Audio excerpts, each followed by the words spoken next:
ახლა განვიხილოთ თეორიული მიმდინარეობა, რომელიც ცნობილია სტრუქტურალიზმის სახელწოდებით. სტრუქტურალიზმი როგორც ჰუმანიტარულ კვლევათა გარკვეული მიმართულება, რუსული ფორმალიზმის იდეათა მემკვიდრე გახლდათ. ის უკვე აღვნიშნეთ, როდესაც საუბრობდით რუსული ფორმალიზმის შესახებ, რომ ძირითადი ტენდენცია და ძირითადი მიზანდასახულება ორივე მიმდინარეობისა ერთგვაროვანი გახლდათ. რუსი ფორმალისტების მსგავსად, სტრუქტურალისტები მისდაც ისახავდნენ მეცნიერულად, ანუ გარეთეორიული წანამწყრობის და ასეთი წანამწყრები იყო სოციურის სტრუქტურული ლინგვისტიკა, ფსიქოანალიზი და სხვა თეორიები, აი ამ თეორიების მეშვეობით დაფუძნებული კონცეფციების შექმნას ისახავდნენ მისდაც სტრუქტურალისტები და მათ საფუძველზე კონკრეტული ეთნოგრაფიული, ლიტერატურული და სხვა მასალის ფართო სპექტრის გაანალიზებას ცდილობდნენ. სტრუქტურალიზმი განსაკუთრებით პოპულარული იყო საფრანგეთში. ფრანგ მოაზროვნეთაგან სტრუქტურალიზმის ყველაზე ცნობილი და ორიგინალური წარმომადგენლები იყვნენ ეთნოლოგი კლოდ ლევი სტროსი, მეცნიერების ისტორიკოსი მიშელ ფუკო, ფსიქოლოგი ჟაკ ლაკანი და ლიტერატურათმცოდნე როლან ბარტი. 30-იან წლებში, მე-20 საუკუნის 30-იან წლებში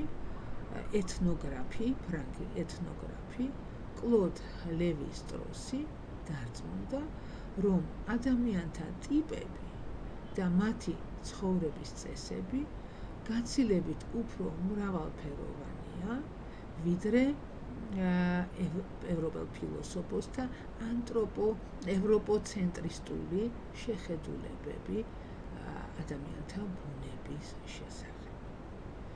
ლევი სტროსმა ხელი აიღო ფილოსოფიაზე და შეუდგა ეთნოგრაფიულ კვლევებს და მათ შორის საველე კვლევებს სამხრეთ ამერიკის ინდიელთა ტომებს შორის.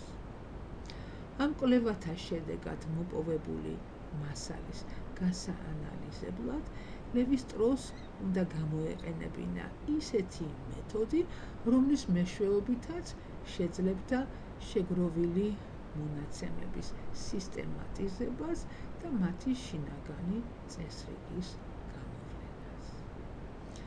1941-45 წლებში ლევი სტროსი აანალიზებდა ეთნოგრაფიულ მასალას სტრუქტურული ლინგვისტიკის მეთოდების დახმარებით.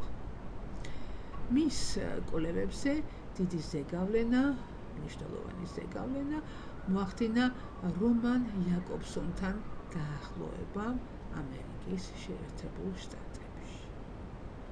ასე აღმოცენდა სტრუქტურული ანთროპოლოგია, ანუ ეთნოგრაფიული სტრუქტურალიზმი, მისი მამამთავარი გახლდათ სწორედ კლოდ ლევი სტროსი და ეს მიმართულება, ეთნოლოგიური სტრუქტურალიზმი, ენათესავებოდა სტრუქტურალიზმს ლინგვისტიკაში, ლიტერატურათმცოდნეობაში და კიდევ ზოგიერთ სხვა სფეროში.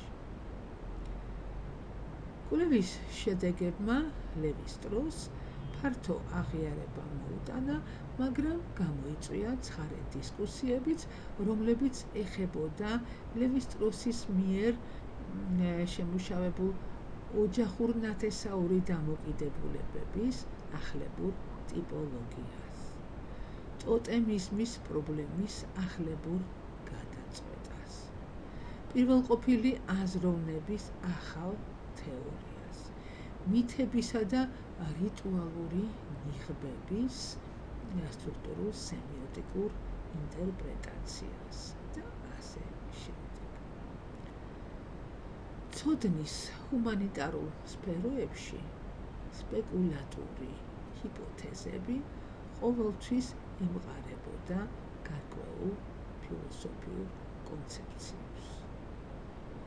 ამიტომ გასაკვირი არ არის, რომ მისწრაფება სპეკულატურობის გადალახვისკენ და ზუსტი დასაბუთებული თეორიის შექმნისკენ თითქმის ყოველთვის უკავშირდებოდა ანტიფილოსოფიურ ტენდენციას.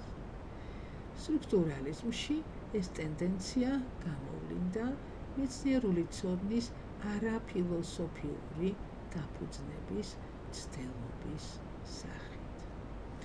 ამ მიზნით გამოყენებულ იქნა სტრუქტურული ლინგვისტიკის დებულებები. ლევი-სტროსის აზრით, სტრუქტურული ლინგვისტიკა არის ერთადერთი საზოგადოებრივი მეცნიერება, რომელსაც შეიძლება ჰქონდეს მეცნიერულობის პრეტენზია. რატომ ფიქრობდა ასე ლევი-სტროსი?